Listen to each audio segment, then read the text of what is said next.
নমস্কাৰ। আমি অসম প্ৰদেশ কংগ্ৰেছ কমিটিৰ আজি সমগ্ৰ ৰাজ্য জুৰি ৰাইজৰ কংগ্ৰেছ, ৰাইজৰ পদূলিত ৰাইজৰ কংগ্ৰেছ যি কাৰ্যসূচী আজিৰ পৰা আৰম্ভ কৰিছে, সেই কাৰ্যসূচীৰ অংশ হিচাপে আজি মই আৰু মোৰ লগত আমাৰ দুগৰাকী জ্যেষ্ঠ কংগ্ৰেছ নেতা, ক্ৰমে আমাৰ বিধায়ক নুৰুল হুদা ডাঙৰীয়া আৰু প্ৰদেশ মহিলা কংগ্ৰেছৰ সভানেত্ৰী আমাৰ মীৰা বৰঠাকুৰ ডাঙৰীয়ানী, আমি এটা দল লৈ আজি আমি হাফলঙলৈ ওলাইছোঁ, ডিমা হাছাও জিলা। আৰু অহাকালিলৈ ডিমা হাছাও জিলাৰ পৰা আমি কাৰ্বি আংলং জিলা আৰু তাৰ পিছদিনা আমি পশ্চিম কাৰ্বি আংলং জিলাত আমি ৰাইজক লগ পাম।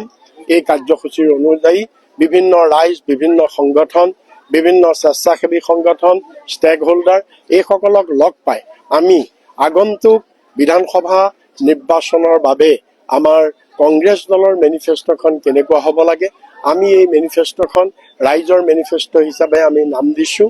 আৰু আমাৰ গোটেই প্ৰদেশ কংগ্ৰেছৰ আটাইকেইজন শীৰ্ষ নেতাই মোৰ দৰে 5টা গ্ৰুপত বিভক্ত হৈ আমি অসমৰ সকলোবিলাক জিলাৰ আমি ৰাইজৰ ওচৰলৈ গৈছোঁ, ৰাইজৰ পদূলিলৈ গৈছোঁ, ৰাইজৰ পদূলিত গৈ ৰাইজৰ মনোভাৱ বুজিছোঁ, ৰাইজৰ সমস্যাবিলাক, আৰু আটাইতকৈ ডাঙৰ কথা যিবিলাক অতি ক্ষুদ্ৰ ক্ষুদ্ৰ জনগোষ্ঠী বহুতৰ হয়তো দৃষ্টিত নপৰে, সেই জনগোষ্ঠীবিলাকৰো যিবিলাক সমস্যা, সেই সকলোবিলাক সমস্যা লৈ অসমৰ সকলো জাতি, ধৰ্ম, বৰ্ণ নিৰ্বিশেষে সকলো ৰাইজৰ আশা আকাংক্ষা যাতে আমি আমাৰ ৰাইজৰ যিখন মেনিফেষ্টো কংগ্ৰেছ দলৰ পিপুলছ মেনিফেষ্টো, ইয়াত যাতে আমি প্ৰতিফলিত কৰিব পাৰোঁ, সেই প্ৰয়াস লৈ আজি আমি আৰম্ভ কৰিছোঁ।